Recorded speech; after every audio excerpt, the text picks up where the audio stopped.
think you know all about gangs? You're amateurs. This gang would put you all to shame.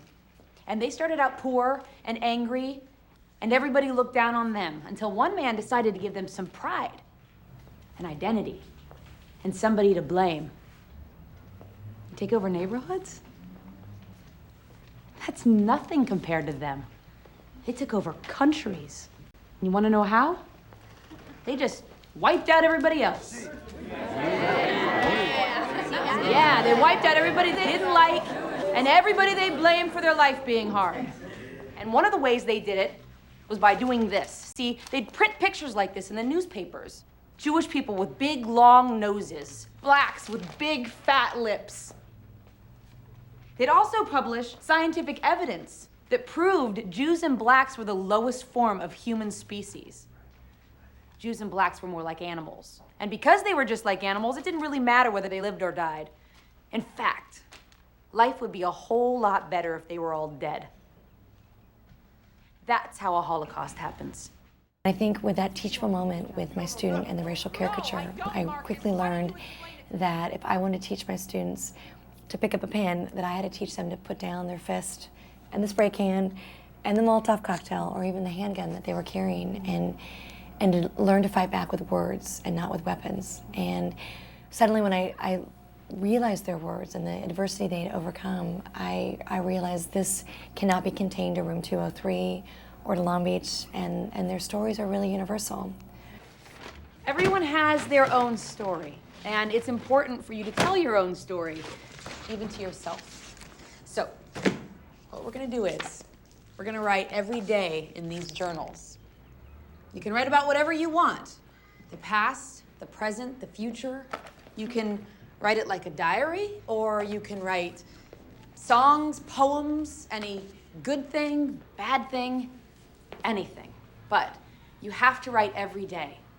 Keep a pen nearby whenever you feel the inspiration, and they won't be graded. How can I give an A or a B for writing the truth, right? There's a line in there about blessed to have a burden. My father's sentiments. That was actually something my dad said, and I believe it is a blessing. It is a burden, yeah, and it is difficult, but I feel that it is a blessing. And I've been given this great gift to be a spokesperson for teachers, and my students feel that they've been given this voice to speak for all those kids in our country that don't have a voice. So we feel that we've got this platform, and we are the Trojan horse, and we've been able to create a dialogue in our country to talk about issues that are very substantive and very important. At the beginning of the tour, they give you a card with the child's picture on it. You can find out who they were and what camp they were sent to. And at the end of the tour, you can find out that they survived. I got a little girl from Italy.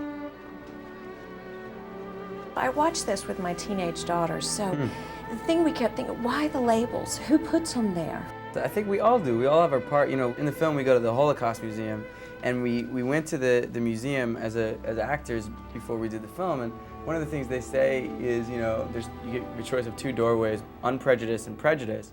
And she sits there and she doesn't let anyone walk in the unprejudiced doorway, because the point is we're all prejudiced in our own way, and we have to train our thoughts to stop thinking like that. You have to open your mind and really not be selfish and consider other people's lives, and that's what she helped to do. She opened our minds to different ethnic backgrounds and why we all kind of related. You know, like the last thing in Andre's mind is that he can relate to a Holocaust survivor. It's been decided we can't continue with each other junior year. What?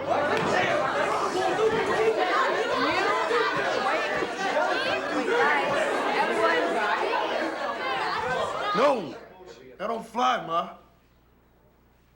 Look, first of all, I'm not anyone's mother in here, okay? No, it doesn't mean mother. It's a sign of respect for you. Why do you think we're afraid of this? What is it that just grabs us and makes us fearful?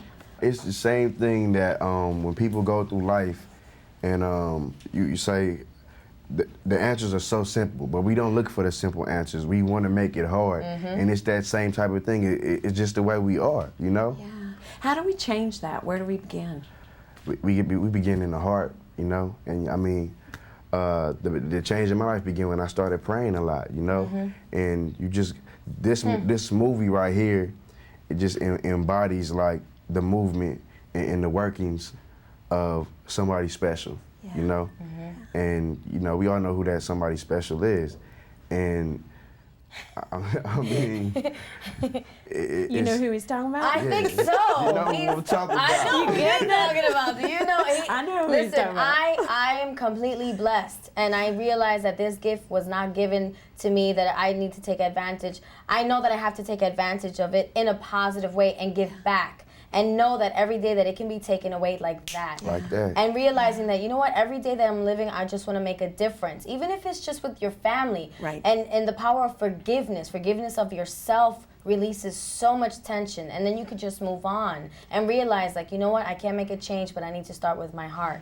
And having that hope that one day something good is going to happen, whether it's my time or later on. Freedom Riders. Freedom Riders. Visit Good News online.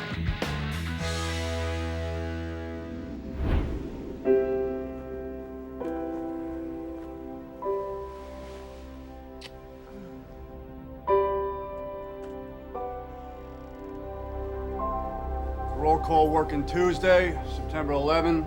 Color for the day is green. As always, protect yourselves, watch each other's backs.